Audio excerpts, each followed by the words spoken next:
예, 안녕하세요. 요번에 오늘 시험 친 그 국가직 국어 문제입니다.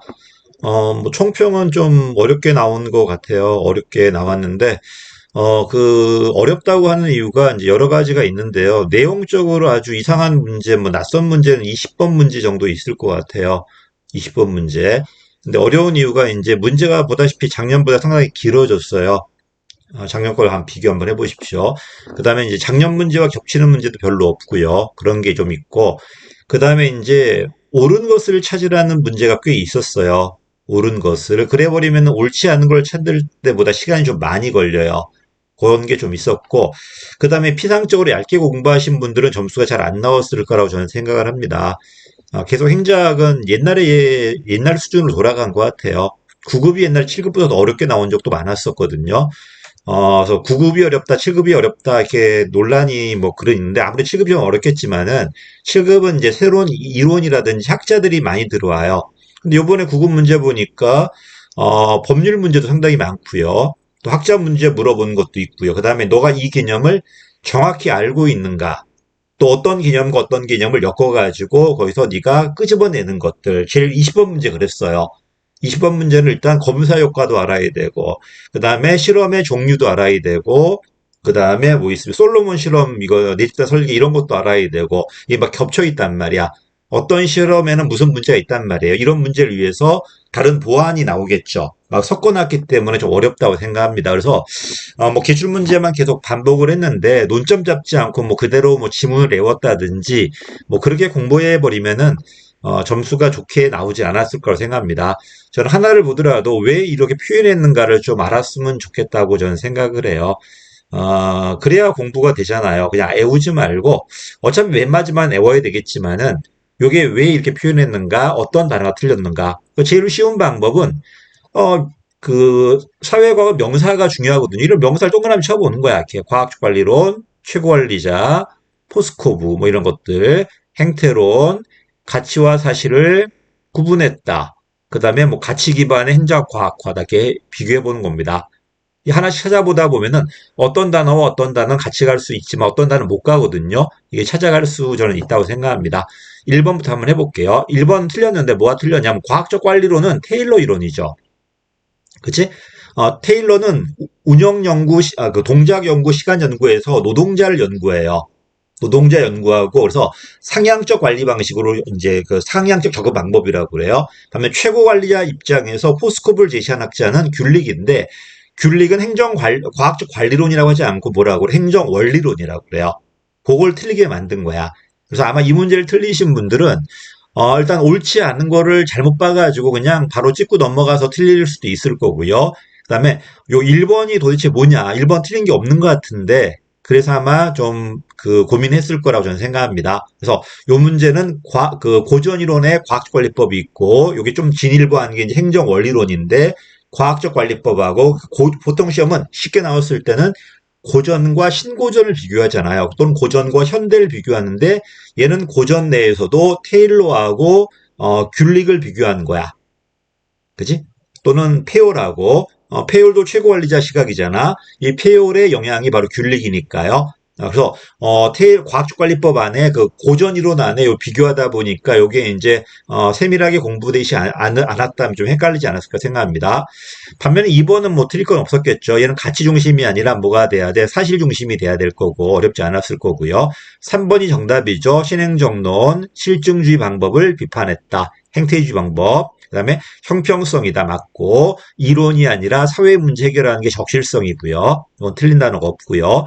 그다음에 파트너십은 뭐 틀렸다고 하기는 곤란해요. 어차피 계약도 민간 경쟁 입찰 같은 것도 뭐 민간 위탁도 파트너십일 수 있을 거니까. 근데 되게 파트너십은 되게 유거버넌스 많이 관련돼 있고 뒤에가 확실히 확인 사살을 해줬지. 기업가 정신보다 시민권이니까 그 다음 이론이죠. 신공공관리론은 뭐 파트너십 가지고 틀렸다고 하기는 좀 곤란하겠지만은 기업가 정신 강조한 거고 시민 정신을 좀 망가가죠.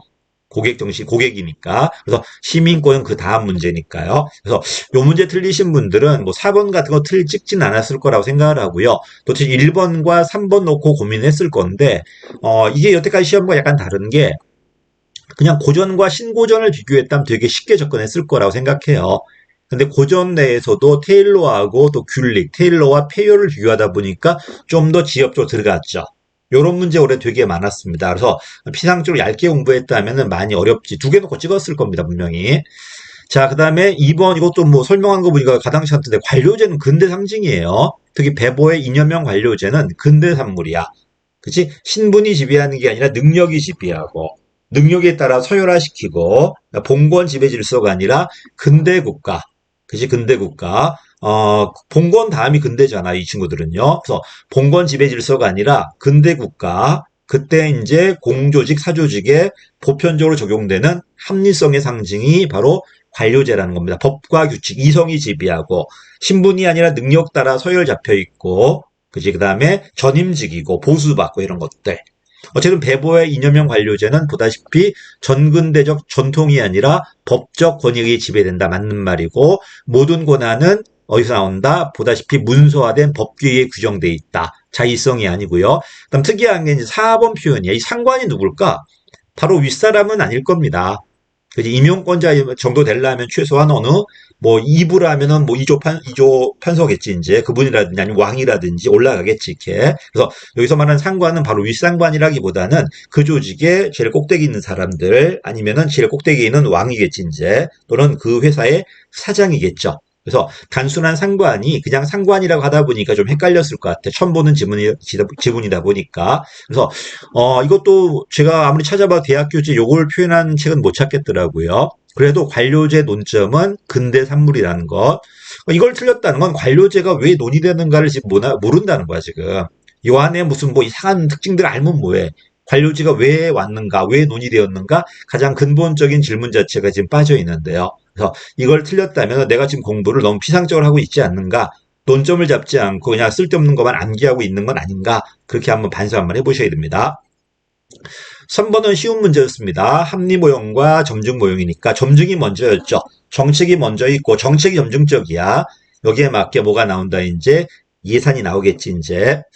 자, 그래서 총체주의는 누구다? PPBS 65년도 신규만 모든 걸 다시 평가하는 GBB는 맞고요.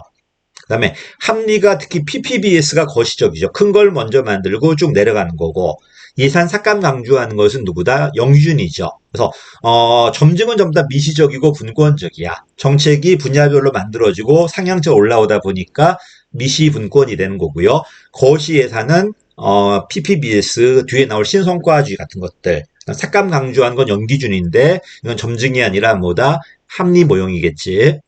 자, 그래서 2번 틀렸습니다. 점증은 되게 미시적이고요. 계속 늘다 보니까 삭감이 잘 안 됩니다. 쉬운 문제였고, 그 다음에 총체주의는 합리 분석이다. 맞아요. 정책을 합리적으로 만들면은 거기에 맞게 금액이 정해져 있단 말이에요.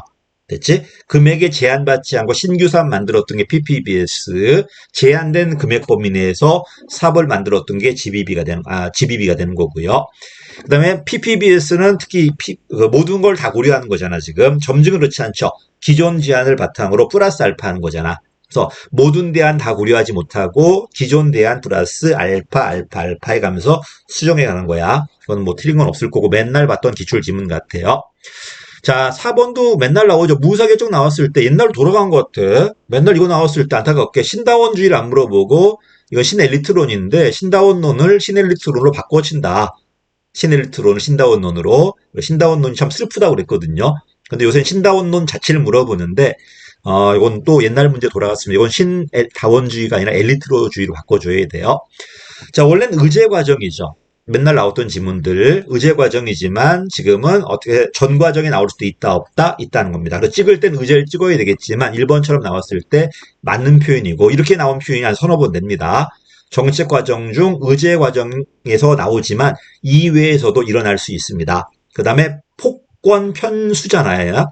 폭력 4번이죠. 3번 폭력도 있고 권력도 있죠. 세 번째가 뭐다? 이게 편견 동원이야. 기존의 정치체제 내의 규범, 절차를 동원해서 봉쇄하는 게 편견 동원이고요. 이걸 수정하게 가면서 막아버리는 게 이제 새로운 절차 수정이잖아. 폭권 편수로 외워달라고 그랬는데 4번이 틀렸습니다. 권력은 두 얼굴이 있다. 자기에게 유리하게 정책을 만드는 밝은 권력, 자기에게 불리한 것을 억압해버리는 어두운 권력들. 이건 신다원주의가 아닌 신엘리트론이고요. 틀렸습니다. 통합지정은 이번에 좀 바뀌었죠. 바뀌었습니다. 뭐 바뀌지 않았다고 하는데 바뀌었습니다, 이거. 어떻게 바뀌었냐면 여태까지는 기금에 누가 빠졌다? 금융성이 빠졌잖아요. 그 다음에 일섹타만 들어갔잖아요. 근데 지금 넓어졌습니다. 금융성 기금 다 들어옵니다. 물론 그 수입엔 빠져 있지만 지출에 다 들어와요.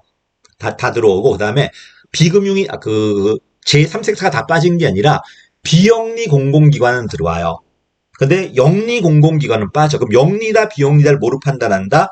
수입이 자체 총수입의 50% 넘어가면 영리예요. 공기업이 그렇잖아요.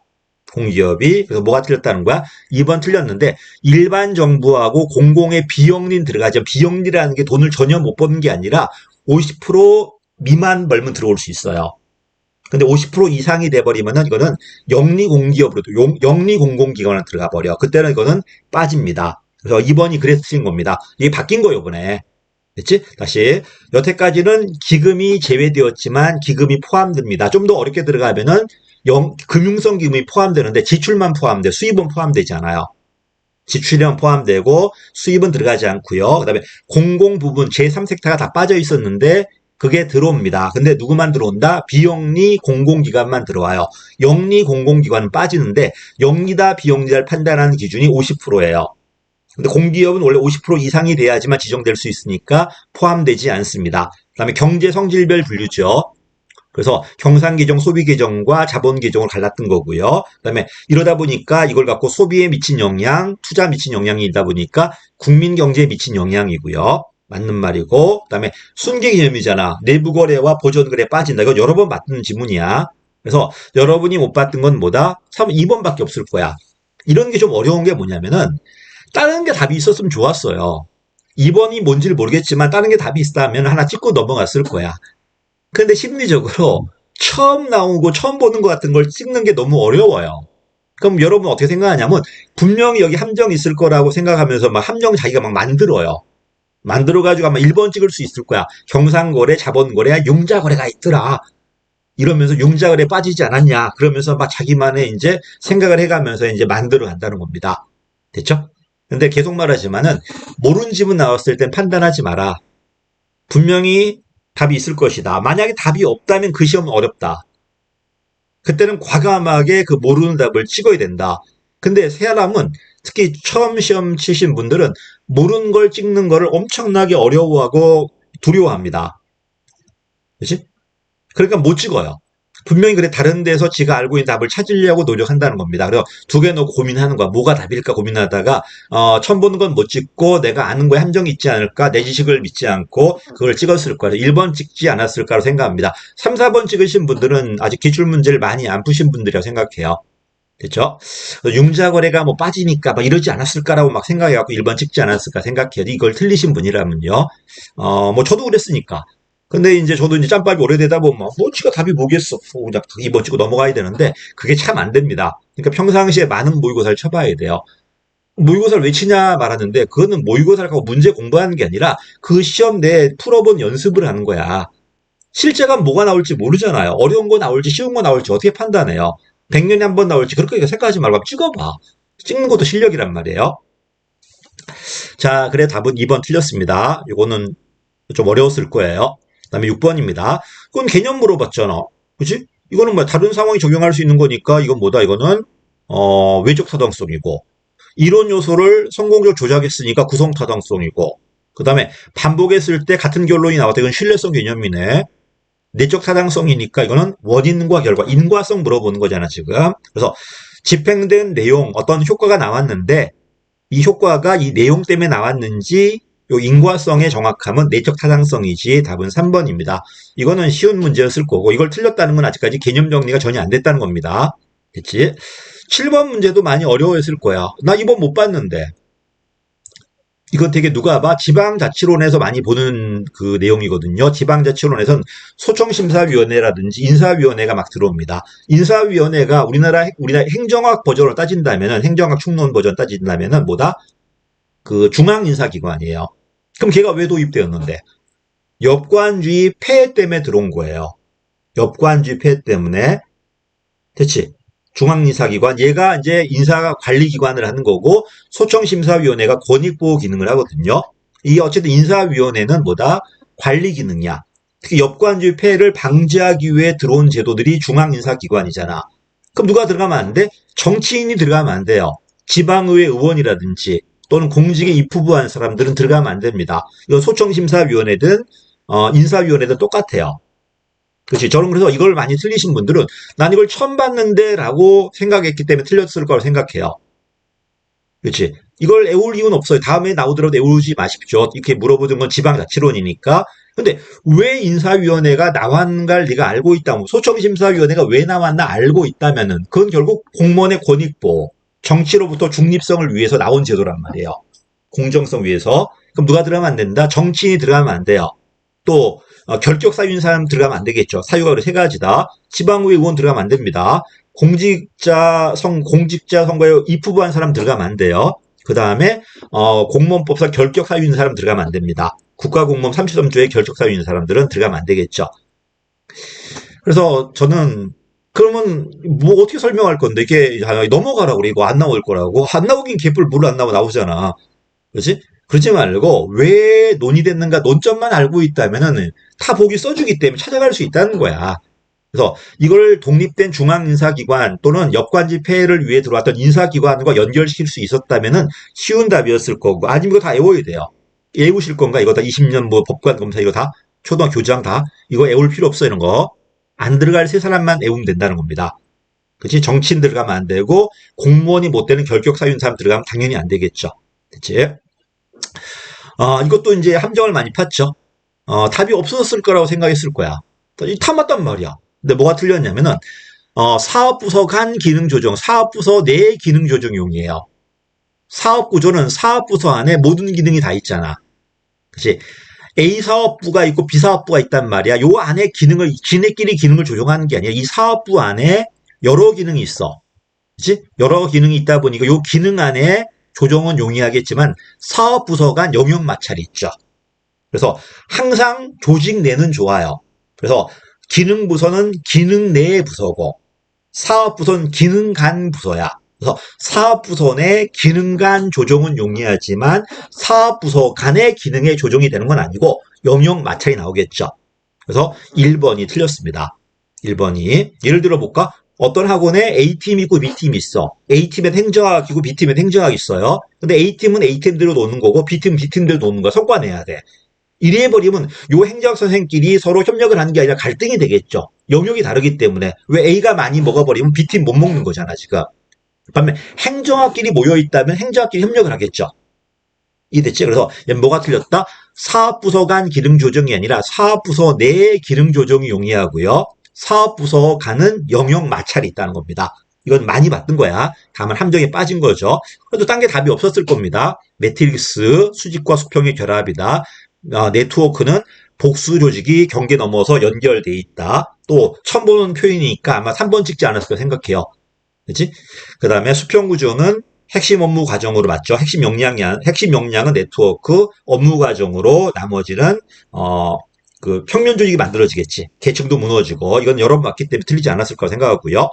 9번도 쉬운 문제입니다. 연공주의 반대말은 성과주예요. 다 성과주의죠. 개인 성과다, 보상이다, 경쟁이다, 역량 개발의 성과주의고 장기 근속이다. 오래 근무할수록 공헌도가 높다. 오래 근무할수록 능력 있다고 보는 연공주의지. 안정감이 있죠. 순서에 들어갈 거니까. 그래서 그거는 쉬운 문제였는데 연공주의 성과주의 문제가 저번에 있었습니다. 한 번밖에 안 나왔지만은 그 문제가 다시 나온 것 같고요. 10번도 쉬웠어요. 앨리슨 모형 1, 2, 3가 있잖아. 3를 물어봤네. 참여자 누구다? 상급자 개개인이야. 상급자 개개인이고요. 그 다음에 준해결 강조하는 거는 조직과정 모형이잖아.